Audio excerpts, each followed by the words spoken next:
Hello, j'espère que vous allez bien. Alors aujourd'hui je me suis dit pourquoi pas vous parler de ce que j'aime regarder sur Netflix, parce que je regarde Netflix assez régulièrement, souvent pendant que je fais mes routines, que ce soit ma routine make-up, un quart d'heure d'épisode, ou quand je fais mes ongles, ou encore quand je suis avec Monsieur Coco le soir, ou pour décompresser en fait, je regarde des petits documentaires pour être inspirée, je regarde souvent Netflix, ou aussi quand je suis avec des gens et qu'on passe un temps ensemble et qu'on veut regarder Netflix tout simplement. Du coup, je regarde souvent Netflix et du coup je vous en parle de temps en temps de ce que je regarde, mais il arrive très souvent qu'on est à court de liste où on sait plus quoi regarder sur Netflix et ça m'est arrivé très souvent de me dire mince, mais en fait je paye tous les mois mais je sais plus quoi regarder et on recommence les anciennes choses. Donc je pense que c'est toujours bien d'avoir un peu d'inspiration et j'espère que ça pourra vous inspirer. N'hésitez pas à me dire ce que vous regardez, ce que vous aimez. Il y a plein de trucs que je regardais, mais si dans votre liste il y a des choses que je pourrais ajouter dans ma liste, c'est toujours avec plaisir. Et Netflix est vraiment là pour ça et on adore regarder Netflix. Dites-moi aussi si vous adorez Netflix. J'ai 7 séries, shows, documentaires à vous présenter et pour chaque, je vais vous parler un peu de quoi il s'agit et donner juste un argument pourquoi je l'ai choisi pour ma liste ici et pour ne pas justement en parler pendant des heures, parce que si je commence, je ne m'arrête plus. Donc je commence en tout premier avec Queer Eye. Donc je pense que je vous en ai déjà parlé, mais il y a une nouvelle saison qui vient de sortir, du coup je suis à fond et je suis déjà presque à la moitié de la saison. Ils ont tout sorti en une fois. En tout cas il s'agit d'une émission, donc c'est pas vraiment une série mais c'est plus une émission, donc on peut regarder indépendamment les épisodes indépendamment des autres. Il s'agit de 5 hommes qui viennent transformer la vie des gens. Donc ils sont aussi gays, donc ça parle aussi de enfin bref. Mais ça parle d'homosexualité, de société, de beauté, de confiance en soi, d'estime de soi, de confiance, je pense que je viens de le dire, mais aussi de l'état, de la famille et toutes les personnes qui rencontrent pour transformer leur vie. En fait, tout tourne autour de ces sujets principaux et mon argument principal pour cette série, c'est tout simplement l'amour, parce que ça regroupe en fait les différences entre les gens et on voit tellement d'amour dans cette série et je pense que à chaque fin d'épisode, je suis toute émotionnelle comme ça.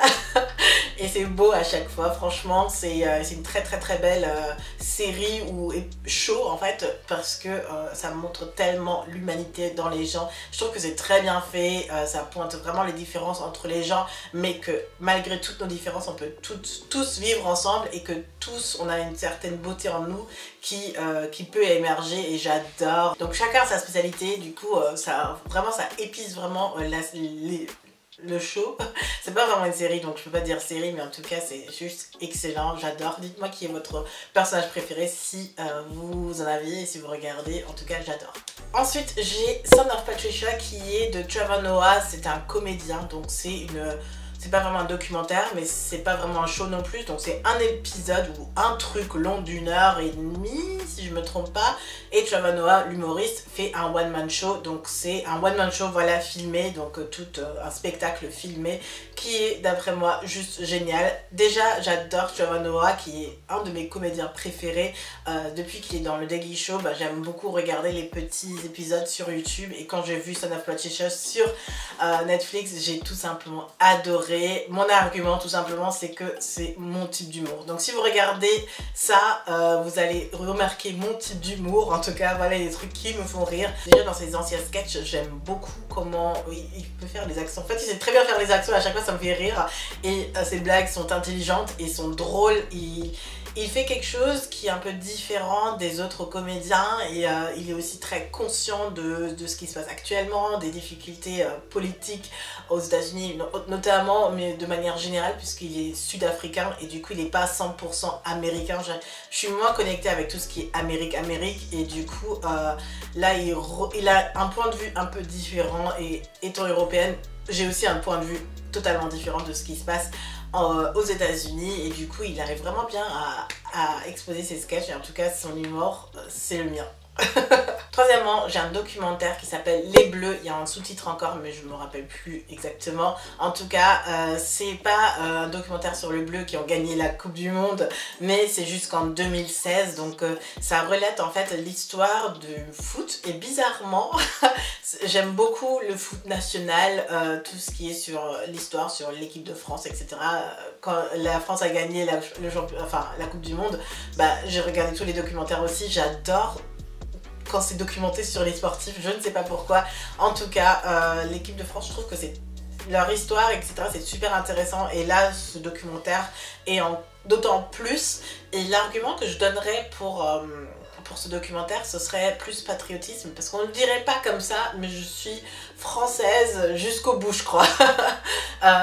C'est ma nationalité forcément, et du coup ce qui touche à la France, à son histoire, me touche aussi. Je ne saurais pas vraiment l'expliquer et je ne vais pas chercher d'ordre, d'appartenance, c'est vraiment mon ressenti. J'ai la chance d'avoir grandi finalement avec différentes cultures et d'avoir un sens de rattachement différent par rapport à chaque culture. Et l'histoire de la France m'intéresse depuis toujours, et voir en fait le rapport entre le foot et l'histoire de la France m'a tout simplement bluffé. J'ai jamais pensé à ce lien-ci. Et on l'a remarqué en fait avec le championnat du monde où tout le monde était super heureux, la joie et ce sentiment était juste incroyable. J'ai eu la chance de le vivre 2 fois, donc c'est plutôt cool. Et ce documentaire a vraiment relaté en fait les deux choses ensemble, le sentiment d'appartenance, surtout qu'on a plusieurs cultures en soi, le fait de vivre en France, qu'est-ce que ça fait en fait de se sentir vraiment français, ce sentiment que d'autres personnes peuvent avoir, notamment avec les Algériens en France, et comment se sentir intégré dans la société et comment quand même pousser la France, cette France qui a tellement de culture, qui a du mal en fait à vivre avec tout ça, qui finalement a eu son passé. Le documentaire relate vraiment le passé de la France de manière contemporaine, ce qui se passe maintenant, et ce qui s'est passé là récemment et ce qui risque d'arriver encore dans le futur. Je trouve ça à la fois inspirant, alertant et un sentiment de devoir faire plus ou devoir me connecter plus ou être du moins alertée face à ça. Et je sais pas, je recommanderais toujours de regarder ce documentaire parce que moi je le trouve vraiment très cool, et quand on aime la France, forcément on le regarde aussi. Et ça n'a pas tant à voir avec le foot parce que j'aime pas le foot en tout cas. J'ai enfin une série aussi, Umbrella Academy. On en a pas mal entendu parler, mais pas trop non plus par rapport aux autres séries comme 13 Reasons Why ou d'autres séries où on entend vraiment parler. Là, je sais pas, il y avait même pas de pub dans la rue, pourtant j'ai adoré cette série. En tout cas, il s'agit de sortes de super-héros, mais c'est une famille de super-héros qui sont totalement déjantés, qui sont plus connectés là ensemble, ils ont tous des problèmes, et c'est vraiment pas la famille ordinaire. Pourtant, il y a ce lien de famille qui les unit, et leur pouvoir, et en fait ce qu'ils ont, je vais pas trop spoiler. En tout cas, la série relate vraiment le lien de famille entre super-héros et le père, les enfants qui sont tous adoptés finalement. Du coup, ils sont tous une manière de se sentir dans la famille, intégrés ou pas. Et il y a un singe, il y a un robot, donc c'est totalement déconnecté. Et mon argument en fait, pourquoi regarder cette série, parce que déjà c'est une série de super-héros, donc soit on aime, soit on n'aime pas. Par contre, il y a le côté famille qui est plutôt cool. Je trouve que c'est plutôt bien filmé, les acteurs sont pas ouf non plus, mais ce que j'aime le plus, c'est vraiment la playlist qu'ils ont choisie. À chaque épisode, il y avait juste une playlist de dingue, et ils ont vraiment réussi à connecter la musique avec les scènes et l'histoire, etc. Je trouve ça super bien fait, et ça se regarde très facilement, c'est très entraînant, et il y a des moments où on s'attend pas du tout non plus, et c'est juste bien fait. Enfin, en termes de réalisation, je trouve que c'est vraiment bien fait, et ça change des autres séries tout simplement aussi. Je continue avec mes documentaires parce que finalement c'est ce que j'aime le plus sur Netflix, surtout quand je veux décompresser et quand je veux me déconnecter, et quand j'ai une journée où j'ai juste envie de ne plus réfléchir, ou j'ai juste envie de penser à autre chose, je regarde Africa. Ou des documentaires animaliers, mais Africa c'est juste celui que j'aime le plus. Ce sont des documentaires de BBC Earth je crois, et ça relate en fait la vie des animaux et de la nature en Afrique, et c'est juste de la beauté. Mon argument c'est de la beauté, c'est juste magnifique, le paysage, les animaux, la vie, les conditions, c'est juste trop beau, et on voit la diversité aussi qui est en Afrique. C'est juste que il n'y a pas juste de la chaleur, des lions et des girafes, enfin c'est juste très cliché. Et là, ça montre vraiment la beauté de l'Afrique, de la nature en Afrique, et je trouve ça juste magnifique. Quand je veux décompresser et m'émerveiller et regarder vraiment de la vraie beauté, je regarde Africa. Ce documentaire est juste génial, et il y a plein d'épisodes différents, du coup plein de thèmes différents aussi. Du coup, si vous avez besoin d'être émerveillé, de regarder vraiment quelque chose de beau, regardez ça, des documentaires animaliers et surtout celui d'Africa si vous l'avez sur votre Netflix. Je sais pas si tout ce que je dis est disponible dans votre Netflix. J'ai le Netflix allemand, du coup certains trucs sont accessibles, d'autres pas. Et c'est toujours le truc avec mes frères, on se pose des questions. Alors t'as regardé ça et l'autre il a pas et c'est bon. C'est comme ça. Et je continue avec le documentaire sur Whitney Houston que je regardais il n'y a pas si longtemps que ça. C'était longtemps dans ma liste, mais je ne l'ai pas regardé. Et quand je l'ai regardé, j'aime beaucoup Whitney Houston. Normal, c'était un peu dans mon époque et l'époque de ma mère. Donc j'ai grandi en fait avec ses chansons. Et je la trouvais toujours magnifique. Et j'ai vécu sa descente aux enfers, malheureusement.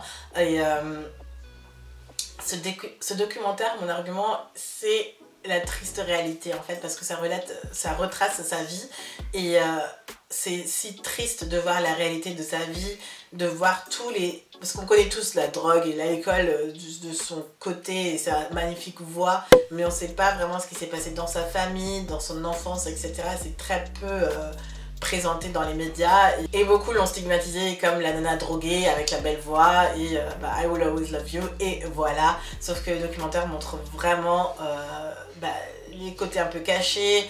Malheureusement sa fille est morte aussi et du coup c'est vraiment difficile à regarder, mais je pense que c'est important à regarder aussi. Et c'est le documentaire qui m'a mis un peu le bad, mais c'est un documentaire qui m'a ouvert les yeux et de regarder vraiment d'autres facettes d'une histoire. Et bien sûr juste après il y a le documentaire sur Michael Jackson qui est sorti, qui n'est pas disponible sur Netflix, mais voilà, c'est l'envers du décor et qui est parfois intéressant à regarder, mais qui permet d'ouvrir les yeux et de voir ce qui se passe vraiment dans la vie des personnes. Et mon argument c'est la triste réalité, mais tout le monde a une réalité au final et tout le monde a ce qui se passe dans la vie réelle et ce qui est vu comme vous maintenant, comme vous voyez. Mais il y a toujours une vie vraiment derrière et ce qui a été exposé avec Whitney Houston, ça m'a choqué. J'ai regardé un soir et à la fin franchement j'étais trop triste quoi. Donc c'est intéressant à regarder, mais ne le regardez pas un jour où vous êtes déjà dans le bad, parce que du coup ça va vous mettre dans le bad. Mais si vous êtes dans une optique ou dans une humeur un peu ouverte, prête en sachant ça, pourquoi pas, parce que ça reste mine de rien très intéressant et ça fait réfléchir quand même. Dernière chose que je voulais vous présenter sur Netflix et aussi une sorte de documentaire série ou un show, mais c'est The Story of Us de Morgan Freeman et j'avais déjà regardé The Story of God de Morgan Freeman aussi, que j'ai pas aimé du tout. Enfin franchement c'était moyen, vraiment moyen. Du coup j'avais un doute de regarder The Story of Us, mais qui lui est plus une série documentaire où dans Story of God c'est pareil, Morgan Freeman traverse le monde et se pose une question, genre d'où vient Dieu, avec The Story of God. Il traverse le monde et il voit toutes les différentes cultures, qu'est-ce que eux pensent de la religion, de Dieu, etc.